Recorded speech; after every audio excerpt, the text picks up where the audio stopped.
We at Fourth Purpose don't pretend to have all the answers, but we care. That's why Dr. Christy Anderson has studied global best practices that have led to a strengthened corrections workforce. She brings her own corrections experience to the table, as well as a medical mental health background. This experience has prepared her to speak to the well-being of our corrections workforce. The training you are about to view is designed to give you tools and interventions to help withstand the stressors common to this demanding job.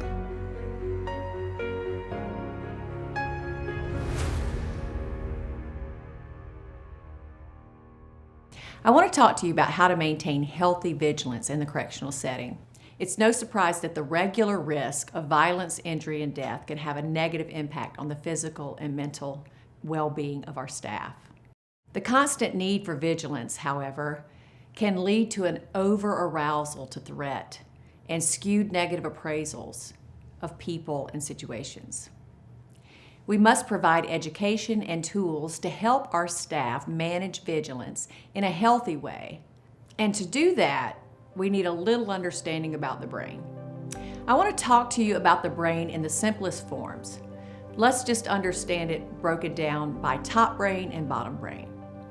Your bottom brain directs all that automatic functioning that keeps you alive, like your heart beating and your lungs breathing and chemicals that are released to keep your body stable. All of that happens automatically without you telling your body to do that. This bottom part of your brain consists of your brainstem and your limbic system. In the limbic system is where your emotions lie. It's our automatic response to the world around us. Our body's going to do it without us even telling it to. Your top brain is the more developed part of your brain, and it's what makes us human and separates us from the animals. Your top brain is like the executive functioning. It allows you to create, to imagine, to think logically, to apply reason, to forecast various scenarios so that you can make good decisions. All of that happens in what we're going to call your top brain. How we respond to strong emotions depends on what part of the brain we're letting in the driver's seat. For example, if you're in your unit and an inmate makes a derogatory comment towards you and maybe acts aggressively towards you, if you're able to keep yourself calm and speak calmly in that situation, we call that top-down modulation. Your top brain, your executive function, is able to take control of the situation and apply your good sense to not respond in anger. But in that moment, instead of responding calmly, your anger boils over and you take a swing at the inmate. We call that bottom-up processing, because then your emotions were in the driver's seat, not your executive functioning. And this is not just applicable at work. Think about the last time you got in a fight with your spouse. Think about the last time he or she really pushed your buttons. How did you respond? Did you keep cool? Did you forecast various scenarios and figure your best response is to remain calm? Or did you blow up and respond with anger? If you were able to keep cool, you were top-down modulating. If you exploded, you likely were bottom-up processing and your emotions were in the driver's seat. So in light of this top brain, bottom brain scenario, let's talk about how your brain responds to threat. Your bottom brain has the mechanism to take in sensory input. And believe me, you're taking in much more sensory data than you realize. Your subconscious is noticing things in the room right now that your conscious mind doesn't even realize it's taking in.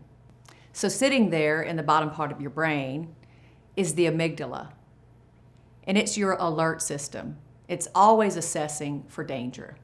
When a threat is registered, your body responds even if you don't realize it, and you become ready to either fight or flee or freeze.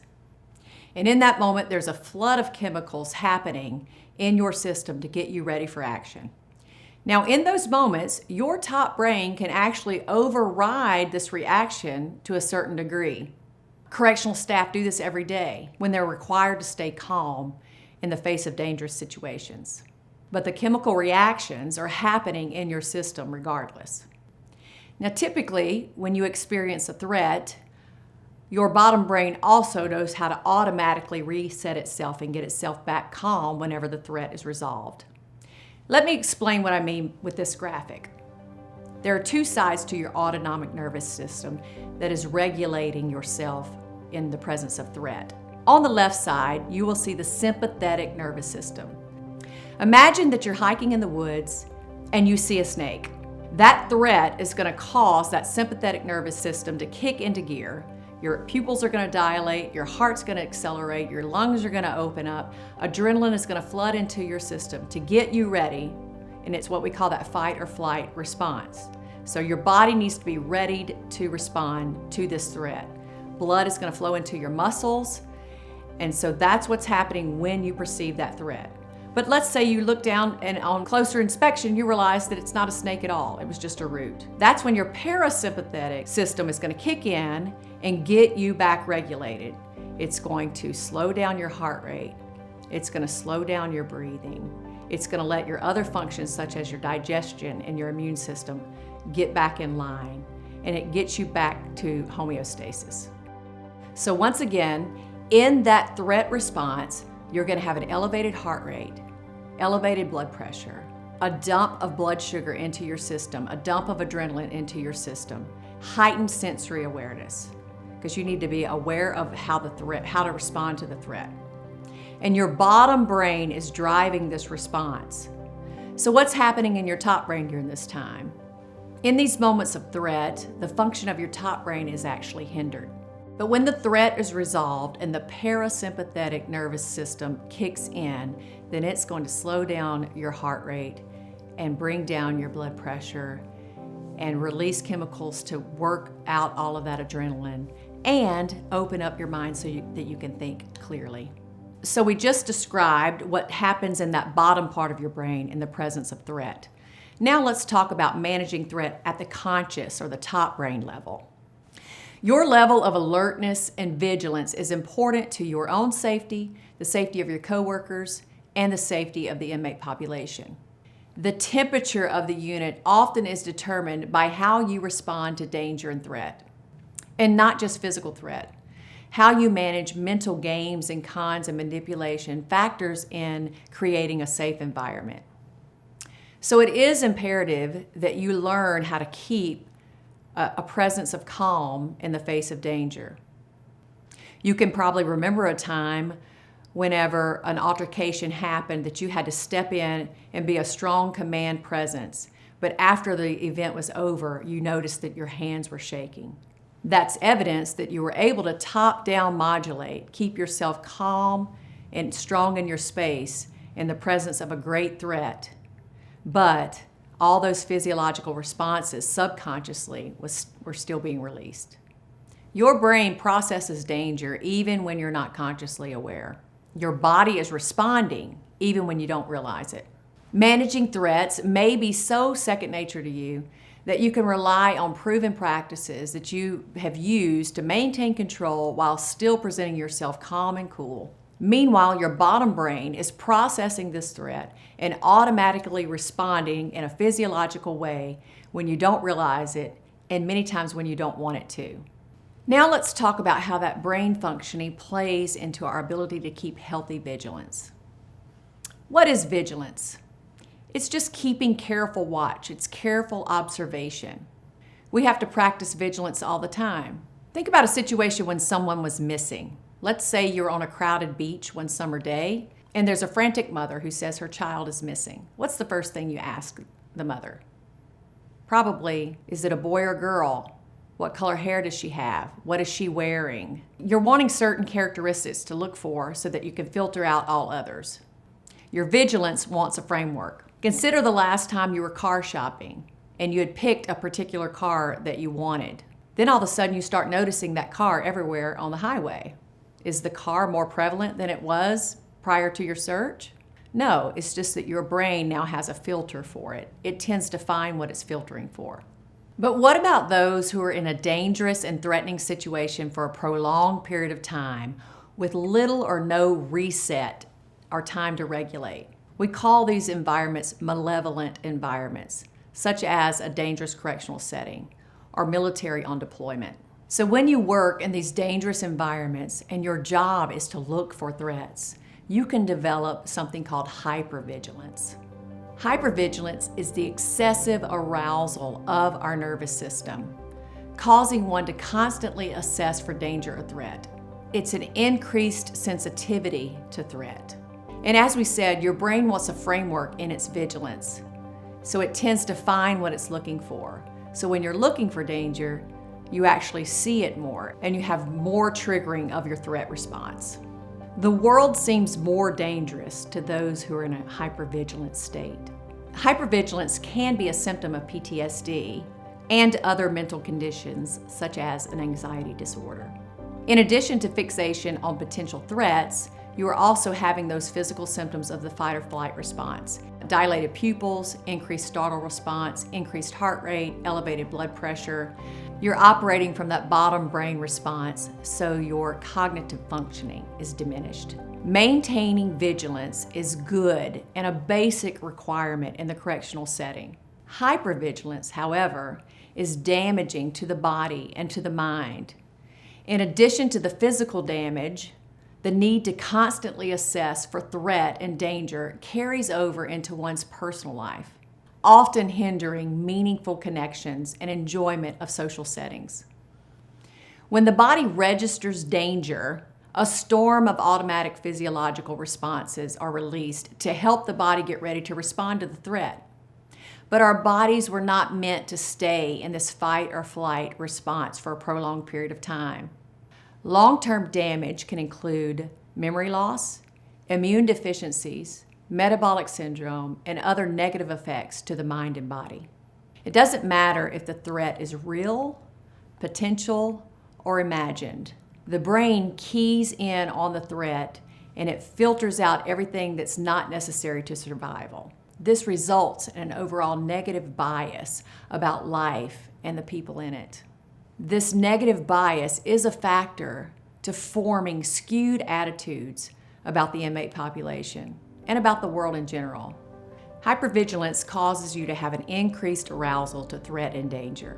In other words, you sense danger and threat more easily, and you're prone to constantly scan for it. This heightened sense of danger causes your alarm system to be up.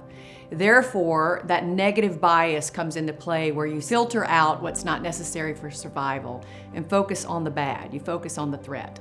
This causes you to see the world as more dangerous, and therefore it drives up your hypervigilant state. Now that we know the signs and symptoms of hypervigilance, we can learn some interventions to help regulate our body, bring us down to a healthy vigilance so that we have better physical outcomes. These interventions will be helpful at work and at home. So the first personal intervention that I want to teach you is just simply deep breathing. You will recall in an earlier graphic, we saw that when our body is trying to reset itself after threat, that parasympathetic nervous system will pump the brakes and get our bodies calmed down. We actually can trigger that ourselves by deep breathing. Perhaps you've used this breathing technique when you're at the range with your firearm. That deep breath in and slow breath out triggers the parasympathetic nervous system and creates a chain of events to start working that adrenaline down in your system so that your hands will stay steady.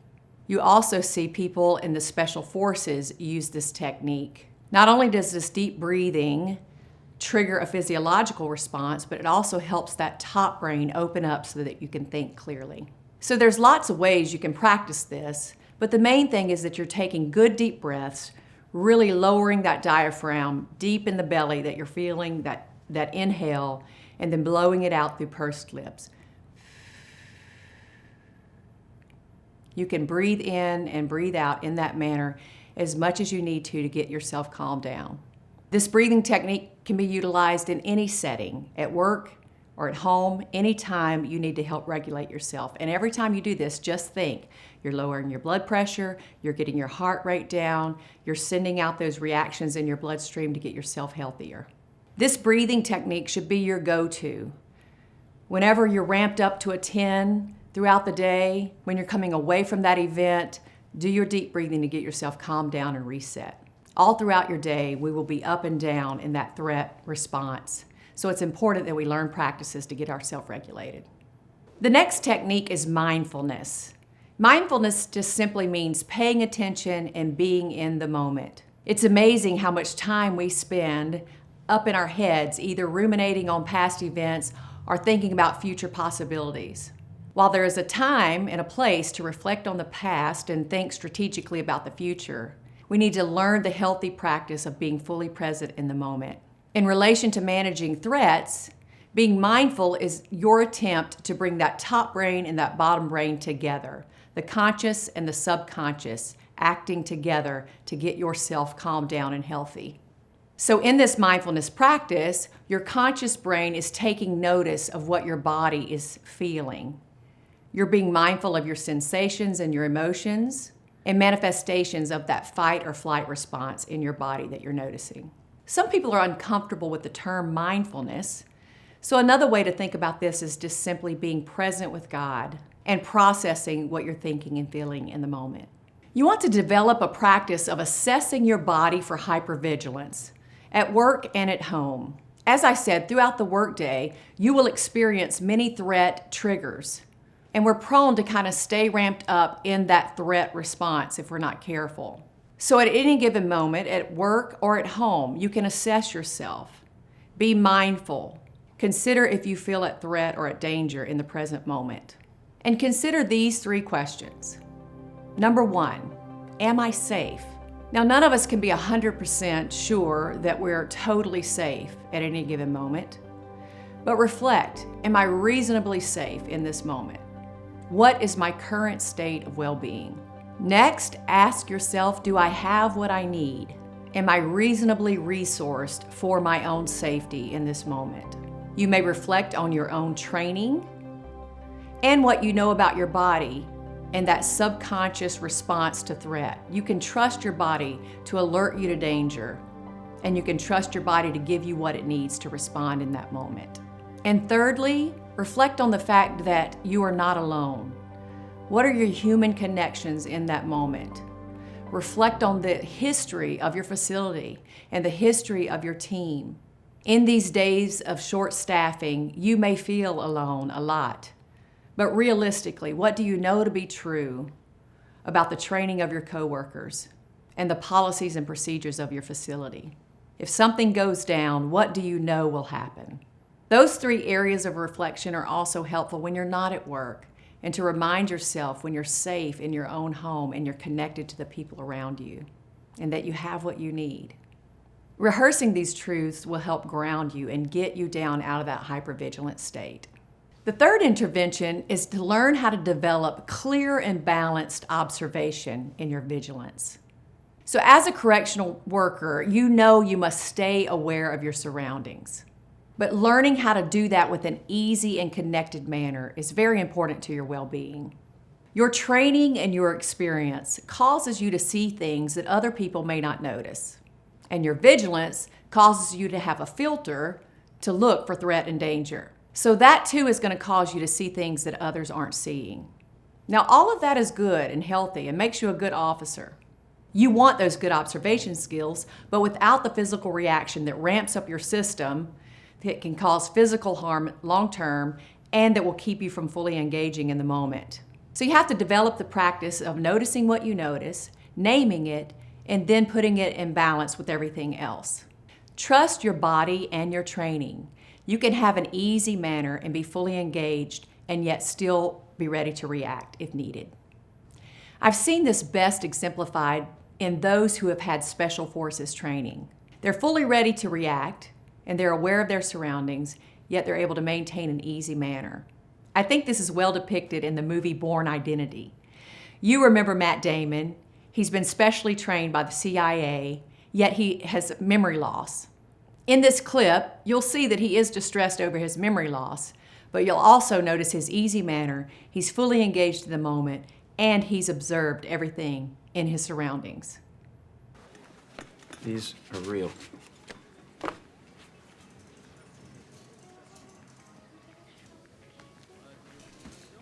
Okay. Who has a safety deposit box full of money and 6 passports and a gun? Who has a bank account number in their hip? I come in here And the first thing I'm doing is I'm catching the sight lines and looking for an exit. I see the exit sign too. I'm not worried. I mean, you were shot. People do all kinds of weird and amazing stuff when they're scared.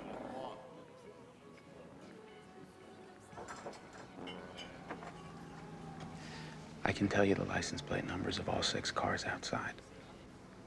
I can tell you that our waitress is left-handed and the guy sitting up at the counter weighs 215 pounds and knows how to handle himself. I know the best place to look for a gun is the cab of the gray truck outside. And at this altitude, I can run flat out for a half mile before my hands start shaking. Now, why would I know that? How can I know that and not know who I am?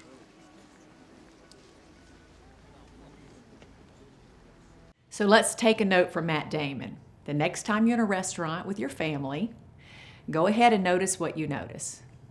Name it in your mind. Remind yourself that you're reasonably safe in this restaurant, but if something goes down, your body will respond and your training will kick in. And then connect with your family and enjoy your loved ones. An indication of healthy vigilance is that you're able to continue to engage in humanity. Clear observation is being alert and watchful for all things, not with your threat alert already activated. So here's an exercise you can do at work. When you're observing your inmate population, be careful to observe all behaviors, both good and bad. Exercise seeing the inmates as more than just a threat and more than just risk only. This will help resist that brain's tendency toward negative bias when assessing for threat. Is there a negative bias present, even with your coworkers? As you practice being engaged in humanity, even while you have vigilance, also remember to balance it out with what you know about the whole world. Put the threats that you are perceiving in perspective and think about your 3 questions. Am I safe? Am I resourced? Am I connected? The 4th intervention is physical exercise. Now think about it. When that amygdala is triggered and a threat is registered and all those reactions happen in your body to get you ready to either fight or run away, all of that blood flow and tension that goes to the muscles then is not utilized whenever you respond calmly and handle the situation. That's why we have a lot of tension headaches and back pain and headache and teeth grinding, because we have a lot of built up tension in our muscles that we didn't work out whenever we were hyped up in these moments. So physical exercise helps you release all that tension and work all of that out in your muscles. It's also good for your body and for your mental well-being. The 5th intervention is called cognitive reappraisals. We don't deny the real danger that is present on the job, but we can think about it differently and reduce the likelihood of hypervigilance. The first reappraisal is to simply just name the threat. When your bottom brain takes in some kind of sensory input and registers it as a danger, your amygdala is causing you to ramp up. Sometimes just naming the threat in your top brain will calm that alarm system down. Are some of the things that you're seeing predictable? For example, yes, I know I'm about to walk on this unit and it's going to be noisy and rowdy. I'm probably going to get cussed at. I'm expecting all these things. You acknowledging those threats and naming them is sending the message to your amygdala. Hey, my executive functioning is in control. I know what's going on here. Another helpful cognitive reappraisal is to recode your situation as exciting. Correctional work requires courage in the face of physical and psychological risk. You work with a population and situations that most people run away from. Now, your body is going to respond physiologically no matter what, but seeing the situation as exciting rather than just dangerous helps reduce the likelihood of that negative bias and the development of an excessive fear arousal. Also, when you see a dangerous situation as exciting, it opens up some resources cognitively that we typically don't have access to when we're just in our fear mode. Another cognitive reappraisal is the use of humor. We see some funny stuff in this job, things we can't talk about with anyone else. I'm not talking about degrading humor. We're talking about laughing with people, not at people. And we can laugh with our coworkers over some of the stuff we experience. So laugh as much as possible. It's great for your well-being. The job demands for vigilance is important in corrections. A staff member who's able to keep an easy manner with their vigilance and be aware of the development of negative bias is more likely to have healthy physical and mental outcomes and stay engaged in a healthy way socially.